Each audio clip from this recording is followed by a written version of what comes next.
En el nombre del Padre, del Hijo y del Espíritu Santo. Amén. Dios te salve María, llena eres de gracia, el Señor es contigo.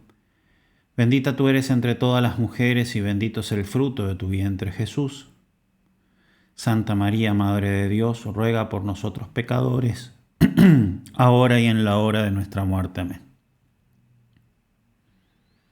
Ave María Purísima, sin pecado concebida. En el nombre del Padre, del Hijo y del Espíritu Santo. Amén. Bien, estábamos viendo el capítulo 9 del libro sobre la práctica de la paz interior. Este capítulo 9 habla de lo que vendría a ser la indiferencia o el desprendimiento. Cada artículo se va refiriendo a una cierta materia de indiferencia o desprendimiento. En el video anterior tuvimos la oportunidad de ver los 4 primeros artículos, vemos acá los 4 segundos y así terminamos el capítulo 9. Bien, artículo 5. Desprendimiento de los medios de virtud. No seáis esclavos de los auxilios y de los medios que Dios os da para practicar la virtud, puesto que Él bien sabrá sustituirlo por otros, si esos primeros llegan a faltar. Y en última instancia no os los da para que os apeguéis a ellos, sino para conduciros a la unión con Él. Desprendeos así de todo medio particular de virtud, para no adherir más que a la virtud misma. Y los ejemplos que pone el autor: los ejercicios espirituales, las prácticas de mortificación, el retiro, el director, no son sino medios de perfección, y ello en la medida en que no nos aferremos a ellos. Son medios, y los medios hay que ser indiferentes, como bien explica San Ignacio. Entonces, si me mandan a hacer algo y pierdo la oportunidad de realizar un ejercicio espiritual, tenía pensado, no sé, hacer una visita al Santísimo, pero me mandan ir a comprar algo. El director no me deja hacer una práctica de mortificación, o no la puedo hacer porque estoy enfermo, o no puedo vivir el retiro por las circunstancias que hay, estamos en una época de mucho trabajo, o el director espiritual que me comprendía ya no está más, se fue. Bueno, son todos medios, así que no me tengo que apegar a ellos. Artículo 6. Desprendimiento de las consolaciones de la virtud. El gusto y el placer que se experimenta en servir a Dios es la última de las cosas de que uno se desprende. Muy difícil desprenderse del placer que uno encuentra, de la consolación que uno encuentra cuando practica la virtud. E incluso, no solamente que es lo último, sino que incluso es raro que uno logre desprenderse del todo. Van a ser necesarias las purificaciones pasivas, como sabemos, ¿no? Es raro que uno se desprenda del todo sin que quede una especie de sensualidad refinada que quiere gustar los placeres del alma si renuncia a los del cuerpo. O bien una actitud errónea que confunde el gusto por la virtud con la virtud misma. Entonces ahora se piensa de que porque ya he perdido el gusto con la virtud ya no soy tan virtuoso. O que al menos mira ese gusto como una sólida prueba de que se posee tal virtud, porque se realizan las acciones propias de ellas con tanta facilidad y gusto. Si encontráis un gran gusto en practicar la virtud, no os exaltéis por eso, porque no por eso sois mejor. E igualmente, si solo encontráis disgusto y repugnancia, no os aflijáis porque no por eso sois más malos.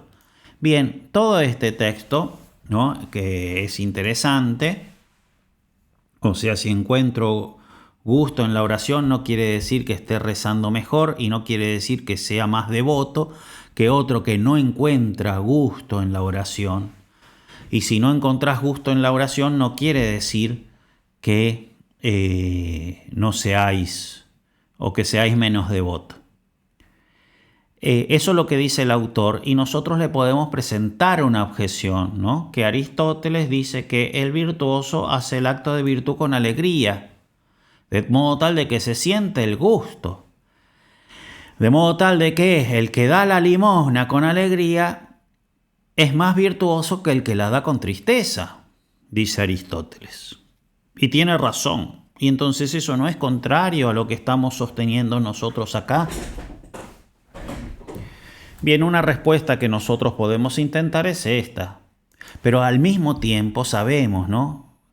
En el ejemplo de Aristóteles está bueno, claro que cuando yo doy una limosna con alegría, soy más virtuoso que si la doy con tristeza. Eso es evidente, pero al mismo tiempo sabemos que la desolación en la oración no es signo de que yo soy más malo. Y la consolación es un regalo, no es signo de que yo soy más bueno. De modo tal de que consolación y desolación en el ejemplo de Aristóteles de la limosna es distinto a consolación y desolación en el ejemplo de San Juan de la Cruz, pongamos, de la oración. ¿Por qué? Y porque en un caso estamos en un plano meramente natural, en el otro estamos en un plano sobrenatural.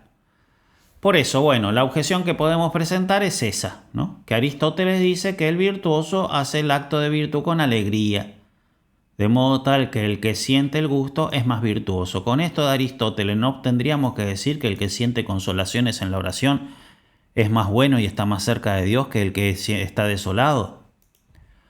No. Respuesta, ¿por qué? Porque Aristóteles está hablando de una virtud natural y por ende de un gusto que está unido a esa virtud natural que es sensible, por ser una virtud natural, digamos. Sensible, una repercusión. Tampoco estamos hablando de la sensibilidad en el sentido externo, ¿no? De que me gusta el sabor del helado de dulce de leche. No, estamos hablando de una gratificación sensible y una alegría sensible que uno encuentra. En el caso de Aristóteles, porque es una virtud natural. En cambio acá estamos hablando de una virtud sobrenatural, no una virtud natural, de modo tal que el gusto que le correspondería sería un gusto sobrenatural. ¿Qué es un gusto sobrenatural? Es sobrenatural y no sensible, el cual si aparece, el sensible, ¿no? El cual si aparece, el sensible, a eso me estoy refiriendo, no sé si lo redacté bien, con signo más es siempre algo que redactamos nosotros, ¿no? El cual si aparece el sensible no nos hace mejores y por tanto no debemos buscarlo en sí mismo, sino que el gusto que le corresponde a una virtud sobrenatural es la paz en la fe. Es la paz en la fe. No se trata entonces de la consolación o de la desolación, sino que es el sentirse Dios me está escuchando, voy por el buen camino. No se trata de eso. Acá a la virtud sobrenatural, ¿sí? A la virtud natural le corresponde un gusto, como dice Aristóteles, y ese gusto hace de que la virtud sea más grande, porque el que da limosna con alegría es más virtuoso que el que da limosna con tristeza. Perfecto, en una virtud natural. Pero el gusto que le corresponde a una virtud sobrenatural no es voy a rezar que virtud sobrenatural? ¿Qué gusto le corresponde a esa virtud sobrenatural? ¿Qué está pegado necesariamente a esa virtud sobrenatural? No el saberse que Dios me escucha y por eso estoy contento. No, eso es algo ajeno. Eso si aparece no me hace que rece más. Entonces esa consolación o la falta de ella, esa desolación, no tiene nada que ver con la calidad de la oración. Porque no vendría a ser un gusto, el gusto que le corresponde. Es otro objeto. El gusto, que no es justo, que le correspondería a una oración sobrenatural, es en la fe. Y es la paz en la fe. Por tanto, es verdad la afirmación de que si experimentamos gusto sensible, eso no nos hace mejores, ¿no? Lo que nos haría mejores sería el conservar la paz en la fe, no el gusto de la consolación, sino el conservar la paz en la fe. Entonces, lo que nos hace mejor en la virtud sobrenatural es hacerla con más fe, ¿no? Y por consiguiente con más paz. Ese vendría a ser el equivalente, el paralelo, ¿sí? Virtud natural es a gusto sensible como virtud sobrenatural a paz en la fe, ¿no? Es eso. Y entonces lo que te hace que sea más virtuoso sobrenaturalmente es que tenés más fe y tenés más paz, no que tenés más consolación, ¿no? No que tenés más consolación. Entonces estás recontra súper desolado, haces un esfuerzo más grande en la fe, conservás la paz, estás rezando mejor por más que estés recontra súper desolado. Porque estás haciendo un acto de fe más grande y estás conservando la paz, ¿no? Entonces eso, por tanto, si sentís consolación, no sos mejor. Y si sentís alegría sensible por estar rezando, no estás rezando mejor, no significa que estés rezando mejor, tampoco necesariamente peor. Es distinto, es otra cosa, no hay que dejarse llevar por eso, ni por la consolación ni por la desolación, sino que lo que hay que hacer es rezar con fe, eso. Listo. Además, la misma paz en la fe, no hay que buscarla con demasiado afán, como ya sabemos. Primer capítulo del libro. Lo que hay que buscar es la fe, que se vive en la perfecta renuncia de sí mismo, y esa fe nos traerá la paz. Bien, hasta acá las aclaraciones que nos parecieron pertinentes para indicar, todas estas son las aclaraciones que nos parecieron pertinentes para indicar que es, a pesar de lo que dice Aristóteles, que el virtuoso hace el acto virtuoso con alegría, a pesar de eso, si tenemos consolación en la oración, no estamos necesariamente rezando mejor y no necesariamente somos más virtuosos, porque esa consolación en la oración es una alegría sensible que no tiene nada que ver con la cualidad de la oración. Es algo que se agrega accidentalmente, mientras que la alegría a la cual se refiere Aristóteles es algo que surge esencialmente de la virtud natural, ¿no? Mientras que acá estamos hablando de una virtud sobrenatural, y entonces lo que está unido intrínsecamente a esa virtud sobrenatural es la fe que te trae la paz. De modo tal de que esa paz sería el equivalente en el plano sobrenatural a la alegría de Aristóteles. Entonces, evidentemente que si vos haces un acto de fe más grande, por lo cual conservas la paz, estás rezando mejor. Mientras que si te dejas llevar por la turbación, no porque está desolada, sino que te dejas llevar por la turbación, Y entonces evidentemente te falta fe, tenés que tener más fe y no turbarte a pesar de que estés desolado. Bien. Bien. Y continúa el autor. Si el Señor os consuela por su presencia, no os entreguéis a una alegría excesiva, puesto que muy pronto podrá alejarse. Y cuando se haya alejado, no os entreguéis tampoco a la tristeza, puesto que podrá volver muy pronto.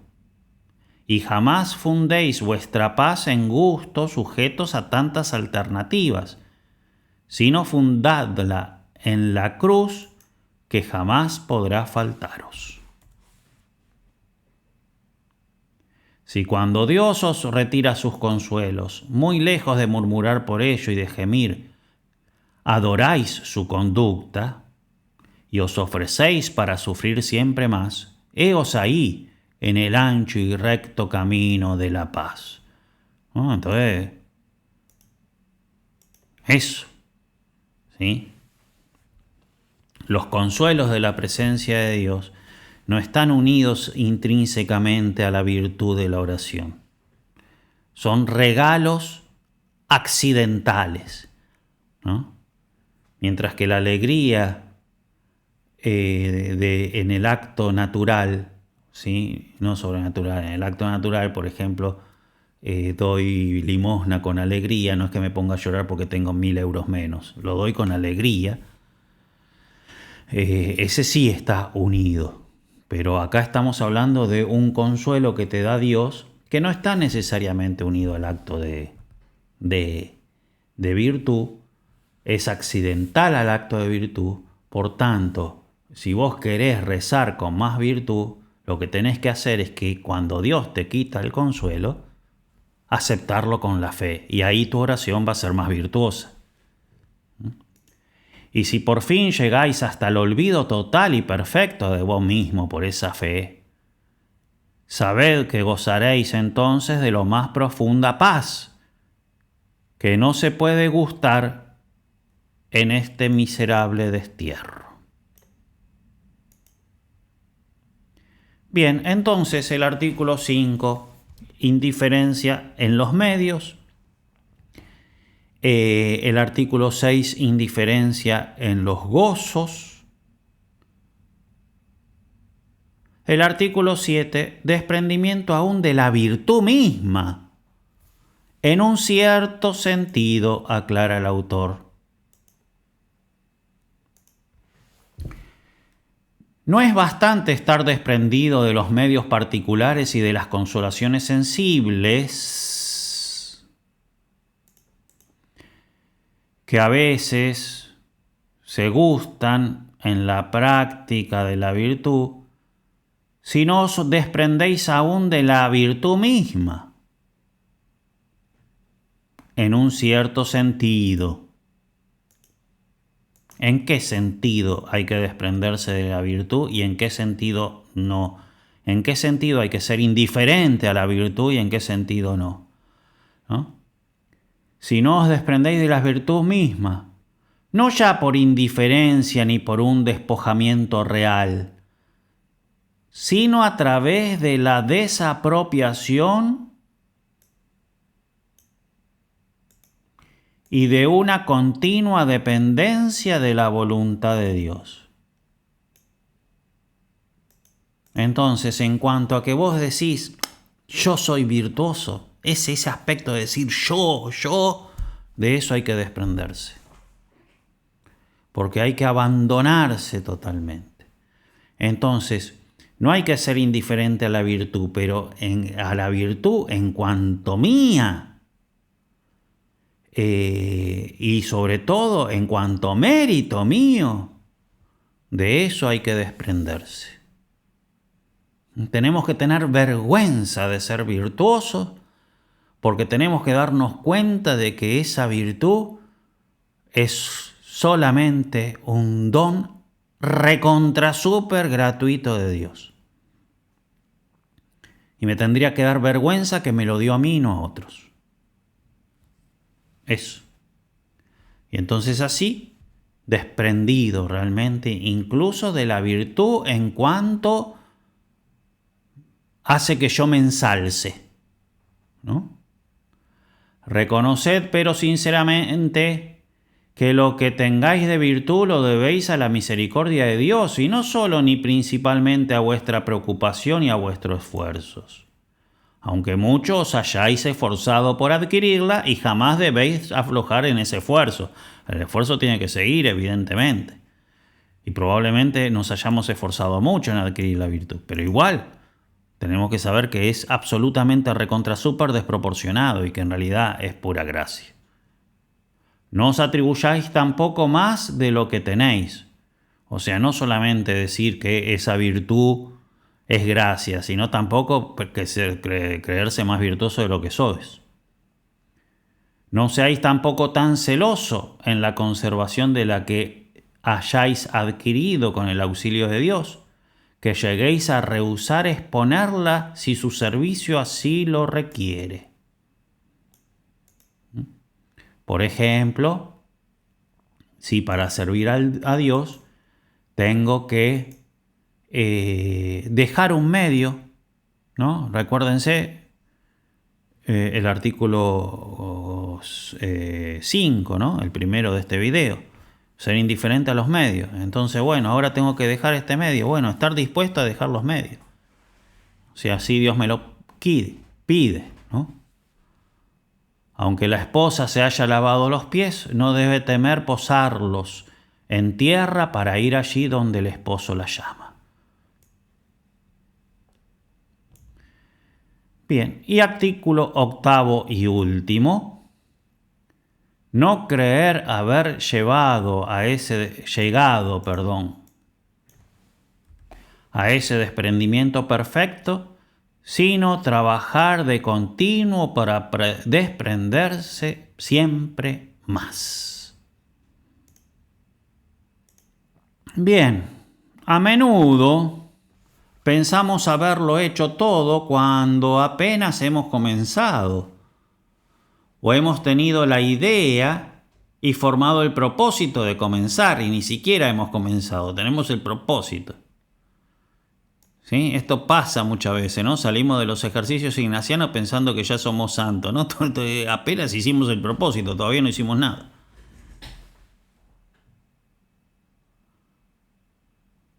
Si es habitual quejarse de que la santidad y los milagros hoy son muy raros, hemos de saber que no son menos raros las personas con perfecto desprendimiento. ¿Quién hallará ese verdadero pobre de espíritu, desprendido del amor de todas las criaturas? Es un tesoro que habrá que ir a buscar hasta el fin del mundo. Esta frase la dice Santa Teresita en una carta, ¿no? Cuando dice que incluso los mismos deseos de virtud, hay que desprenderse incluso de los mismos deseos de virtud. Lo único que es necesario, ahora no me acuerdo cómo lo dice el texto, ¿no? El ser víctima, el querer ser víctima. ¿No? Pero ¿quién encontrará al verdadero pobre de espíritu? Es necesario buscarlo, ¿no? Y cita esto. Valor, pues, alma fiel, nos exhorta el autor. No es a una triste, vergonzosa pobreza a la que te exhortamos, sino a un deshacimiento noble y delicioso. Mirá, tengo que ser pobre. No, si encarás así, sonamos, ¿no? Es algo bueno. Tus ataduras constituyen tu esclavitud, y tu esclavitud no puede constituir otra cosa que tu desdicha. Por eso lo que se te propone con este desprendimiento total es la libertad. Las prácticas de piedad, las austeridades corporales, las otras virtudes morales no son comparables a ese renunciamiento perfecto y totalmente apostólico. Como los apóstoles, nosotros lo hemos dejado todo, ¿no? Quitad toda esa ramazón orgullosa y gozaréis de la inmovilidad en medio de las violentas tormentas. No mirar sino a Dios es una vida angélica. No mirar sino a Dios es una vida angélica. No mirar más que a sí mismo es una vida diabólica. Elegid. Si supieseis hasta qué punto por ese total renunciamiento seríais agradable a su divina majestad, terrible a los ojos de los demonios, edificante para el prójimo, y cuán dichosa sería vuestra vida y tranquila vuestra muerte, cuántas tentaciones os ahorraríais y cuántas virtudes practicaríais, no se os vería debatiros así por una bagatela entre la gracia y la afección desordenada. Porque hay veces que una pavadita es lo que nos ataca, aferra a una afección desordenada, ¿no? El amor propio sabe muy bien mudar de objeto sin cambiar el mismo. Estaban en el mundo y vanidosas por cosas mundanas. Están dentro del convento, vanidosas por cosas espirituales. O por inteligencia, o por capacidad, o por cualquier cosa. Entonces el amor propio cambia de objeto, pero siempre se conserva. Hay que destruirlo, reventarlo. No haréis progresar vuestro edificio interior sino en proporción directa a vuestro despojamiento. El más pequeño detalle no es de poco mérito ante Dios. Pequeñas cositas, ¿sí? Cumplir bien las labores de Estado tan chiquititas, esas no son de poco mérito ante Dios. Solo le disgusta al orgullo que solo quiere objetos grandes. Entonces te mandan a hacer una pavada, eso para Dios tiene mucho mérito. Al que le disgusta que te hayan mandado a hacer una pavada es a tu orgullo y al amor propio, que teme quedar al descubierto en las cosas más pequeñas. Vigilad sin descanso para impedir que este último, el amor propio, os robe una parte de vuestro sacrificio. Bien, y así termina el autor los 8 artículos y agrega de este capítulo 9 y agrega una oración al final. Termina el autor proponiendo un texto de una larga oración que ustedes pueden ver directamente en el libro. Entonces, básicamente, desprendernos de los medios de virtud, desprendernos de los consuelos en la virtud, desprendernos también de la virtud misma en cuanto nos ensalza. Y finalmente, no pensar que hemos hecho mucho, hasta ahora hemos hecho poco. En el nombre del Padre, del Hijo y del Espíritu Santo. Amén.